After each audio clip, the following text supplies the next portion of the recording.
Rubén Salazar Mayén. A pesar de haber escrito numerosos ensayos y novelas, fue poco conocido gracias a su fama reaccionaria e intolerante y su reputación de escritor indecente. Él escribió cerca de 10 novelas, muchas de ellas olvidadas, a lo mejor con justicia, y yo creo que Soledad es la obra más personal y más importante de Salazar Mayén. Una novela muy ensimismada, digamos, ¿no? Un poco desesperante, casi... Fíjate que es curioso porque no llega a ser paródica o cómica, aunque a veces casi lo parece.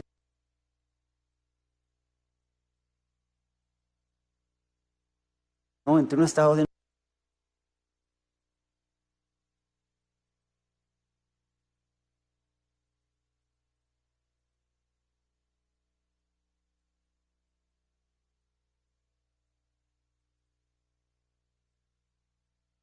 externas, todo es una cosa que está dando vueltas a él dentro de su cabeza, ¿no? Que en realidad no es más que su propia reflexión la que nos angustia, ¿sí? No es que lo asalten, no es que le pase nada, no es que lo humillen, todo está en su cabeza. La situación de este personaje yo creo que la vive muchísima gente. Nosotros como mexicanos somos muy sociables, somos muy familiares. Todavía tenemos a los abuelos, a los tíos, a los primos. En otros países del mundo estoy segura que este personaje existe en todas las calles de cualquier lado. Y daría la impresión que es una vejez como mental, como una... incluso en esta misma vacilación permanente entre las cosas, ¿no?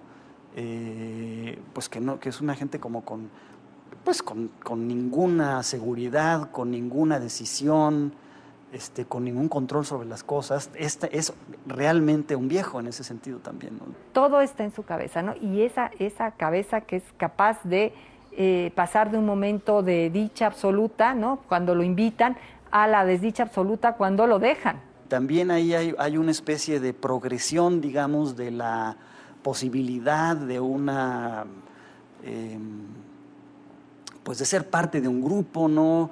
A grupos más pequeños y más ahogados o más escondidos en la cantina hasta que acaba en su recámara metido él solo allí, ¿no? Hace una descripción muy detallada de por dónde llega el tranvía, cómo va a llegar a la catedral a reunirse, en dónde vive, cómo está la casa donde vive, el lugar, el barrio donde vive. O sea, son novelas en donde sí se hace una descripción muy detallada de los espacios y de los lugares donde fueron escritas o donde fueron ubicadas. En México estoy, obviamente, convencida de que te lo vas a encontrar saliendo a la Secretaría de Educación Pública, caminando por las calles, viendo la cantina de al lado, a ver de qué están hablando y pensando si no lo estarán criticando. La casa misma o donde él vive, pues es reflejo nada más de su propia abandono, su propia haber sido dejado al margen de las cosas, ¿no? Lo comparo con lo que estas personas han vivido en todas las áreas, en distintos lugares de la República, con distintos jefes, con distintos trabajos. Y aun cuando se trata de un intercambio de experiencias y de ideas, sigue habiendo un espacio generacional muy grande. Sí, mira, Salazar Mayén, como les decía, era hemipléjico desde los 14 años, o sea, tenía absolutamente paralizado el lado izquierdo. De hecho, se caminaba balanceando, ¿no? Arrastraba. Y yo creo que eso le causó muchas burlas desde la infancia, ¿no? De hecho, como decía hace rato, los comunistas le decían la suástica, ¿no? Y siempre se estuvo imponiendo a su propio mal. En realidad es una cosa que llama la atención, ¿no? Así como no te la llaman el Quijote, y sin embargo cuando tú te das cuenta el Quijote también tiene 50 años o menos, y tú te imaginas al Quijote como un viejito, aquí sí te llama la atención como que hay una falta de... En efecto, es una gente mentalmente, digamos, mucho más acabada, es una gente derrotada, digamos, ¿no? Es terrible. Entonces, claro, ahí sí, dices, pues sí es un viejo, pero me parece que en realidad sí puede ser esta especie de vejez social, es decir, es un hombre prematuramente avejentado, pues porque por las oportunidades que le ha dado la vida o por su educación muy conservadora o por haber caído fuera de haber quedado al margen de ciertas oportunidades, se queda totalmente solo, ¿no? Toda una construcción de la cabeza del personaje y en oposición nuevamente a los valores de los jóvenes. ¿Por qué no soy reconocido? se están burlando de mí. Aunque me estén aceptando, aunque me estén queriendo llevar a Cuernavaca, es que se están burlando. Pero yo me estoy burlando de ellos a la vez, ¿no? Entonces, es una disquisición todo el tiempo de quién se burla de quién. Y que yo estoy complacidísimo de que se ayude a los jóvenes a recuperar ese tipo de escritores. Y me acuerdo este hombre prostibulario, brutal en algunos momentos, duro. El día que nació mi hija, cumplió 1 año, ¿no? Que llegó a la puerta de mi casa y tocó. Y venía con un vestido para mi hija, ¿no? Esto habla del alma, de esa alma buena que se protegía frente a, como Aquiles Alcázar, frente al embate de los otros, ¿no? Frente a la falta de acogimiento de los otros, ¿no? Pero yo creo que sí llama un poco la atención, porque no creo que sea, digamos, si me estuvieras hablando de la Edad Media, ¿no? No sé, el famoso poema de Quevedo, de miré los muros de la patria mía, ¿qué edad tendría Quevedo? Seguramente sí tendría esa edad, entonces sí la mortandad era muy prematura.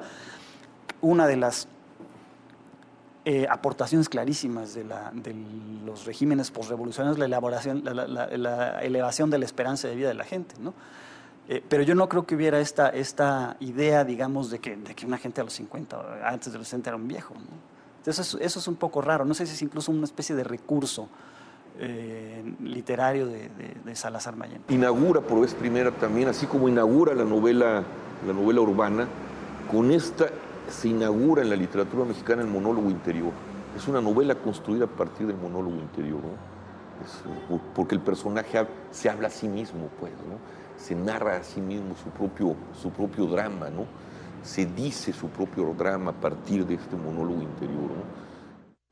A lo mejor él no lo vivió, pero pues a lo mejor de sus familiares fue el que le pasó eso, entonces yo creo que se interesó mucho en la soledad que él estaba viviendo y fue por eso, ¿no? Salazar Mayén no tenía el humor en su literatura de Ibargüengoitia, ¿no? Pero bueno, de alguna manera está en la soltura del lenguaje, ¿no? Pero también está en José Agustín, digamos, ¿no? Por otro lado, ¿no? De alguna manera, ¿no?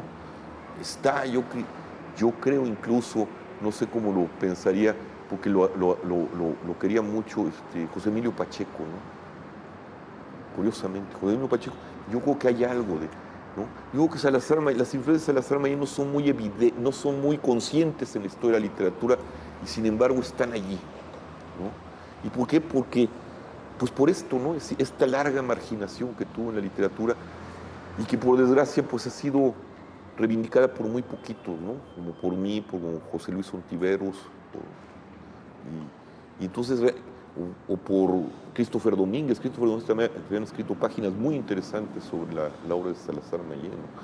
Hay personas reales, en la vida real, que son este personaje, en que en el momento en que les quitas ese pequeño mundo que han creado y en el cual se han esforzado todos los días por formar, que les dices, vete a tu casa y descansa, ya trabajaste muchos años, te dicen, no me lo quites porque me muero. Esa es mi vida, eso es lo que hago, eso es lo que quiero. Es un reflejo de nuestra cultura, es un reflejo de nuestra burocracia, es un reflejo de lo que vivimos todos los días. Yo creo que va mucho más allá de sus referentes domésticos. Yo creo que Soledad se emparenta mucho con clásicos como El hombre del subsuelo de Dostoyevsky, como ciertas fábulas burocráticas de Kafka, como la propia Náusea de Jean-Paul Sartre, que curiosamente se publica con apenas 1 año de diferencia. Y en este sentido creo que es una exploración tremenda, desoladora, sobre la soledad humana, sobre la interioridad, donde se muestran además pues las mejores virtudes de Salazar Mayén, la economía verbal, la crudeza, en fin, yo creo que es un gran rescate, que es un tono muy distinto, por supuesto, al de Ibargüengoitia, pero que sin duda también es capaz de atrapar, de lograr la empatía con el lector. Creo que fue el último de los forajidos, ¿no? Ya no hay de ese tipo de escritores, ¿no? En México.